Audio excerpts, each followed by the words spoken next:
जदि आपण बारंबार इग्नोरान्सर शिकार होउचंती निजर बंधुबांधव महल हो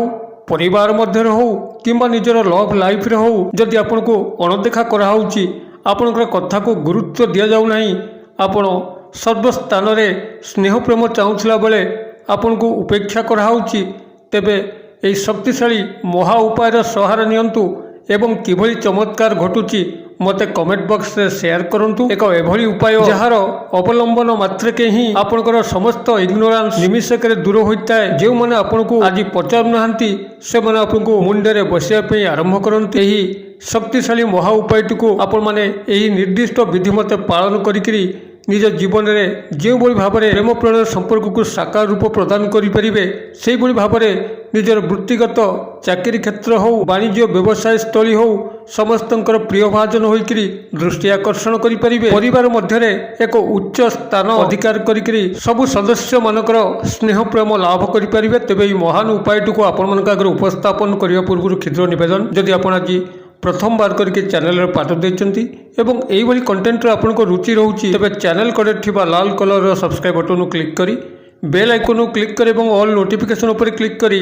चैनल टी को सब्सक्राइब कर जबकि आम जिते आपण सेवार यही तंत्र मंत्र वीडियो अपलोड करूँ तार सर्वप्रथम नोटिफिकेशन आपण पाखे पहुँचो और से सब को आपण सर्वदूर देखिक किसी ज्ञान आहरण करें तेज फ्रेंड्स एवं नजर पकेबा ये शक्तिशाली महा उपाय जहाँ मध्यम कि आपण जेकोसी व्यक्ति जी आपन को आज इग्नोरान्स करुच्ची सी आपणकर स्नेह प्रेम मुग्ध हम आपण को से भली मुंडे बसईकरी आपण को उच्च आसन प्रदान करिवो आपणकर एही उपायटी जहाँ मात्र आवश्यक ता हूँ श्वेत चंदन को पाखे थिबा पूजा सामग्री दुकान हो किंबा अंसारी भाई दुकान हो आपण माने संग्रह करिवे श्वेत चंदन काठ हो किंबा श्वेत चंदन पाउडर हो जेकोसी फॉर्म में आप संग्रह कर चलो तेबे ओरिजिनल श्वेत चंदन काठ किंबा पाउडर को आपण माने संग्रह करेंगे एतिक आप संग्रह कर सारापर जेकोसी शुक्रवार दिन ठारू आपण माने क्रियाटी को आरंभ करेंगे शुक्रवार दिन प्रभात समय आपण स्नान शौच शुद्धपूत होकर बाम हाथ पापुली रे किछि श्वेत चंदन पाउडर किंबा श्वेत चंदन लेप जहाँकि चंदन पेड़ी रे घोरिक आपण प्रस्तुत करथिबे ताकू आनिकरी निजर बाम हाथ पापुली ऊपर रखिबे एवं सेही श्वेत चंदन घोल मिश्रण बा लेप को चाहिकरी ए जो क्षुद्र मंत्र कहूची यही क्षुद्र मंत्रटी को आपण मन सेठी मने मने 21 बार उच्चारण करेंगे एवं उच्चारण समय आपणकर दक्षिण हस्तर अनामिका अंगुली तापरे घूर्णयमान अवस्था बुलाऊे मंत्रटी आपणकर रोची ओं हुं ह्रीं आउथरे कही दौची ओं हुं ह्रीं बनान डाकी दौची ह दीर्घकार अनुस्वार हुं ह्रीं ह र फला दीर्घकार अनुस्वार यही भाव में आपण ओं हुं ह्रीं यही शक्तिशाली मंत्रटी को आपण मन सेठी 21 बार उच्चारण करेंगे एवं उच्चारण कर सारापर से जो अभिमंत्रित श्वेत चंदन है ताको आपण निजर दक्षिण कर्णर पछपटे जदि पुरुष एवं नारी होते बाम कर्णर पछपटे लगेबे एवं जेतले गृह बाहर के जीवे पदा को सही एका मंत्र ओं हुं ह्रीं यह मने मने मानस उच्चारण करी चलिए जितेबाला आपण फांका समय पाउथिबे किंबा कौन से भली व्यक्ति विशेष संगे आपंकर मिलन करने अच्छी सी आपंकर लव लाइफ हो किंबा चाकरी वृत्तिगत क्षेत्र हो जेकोसी व्यक्ति को आप आकर्षित करने चाहिए यही महामंत्रटी को मानसिक भाव उच्चारण करुवे केवल यार मानसिक उच्चारण भितर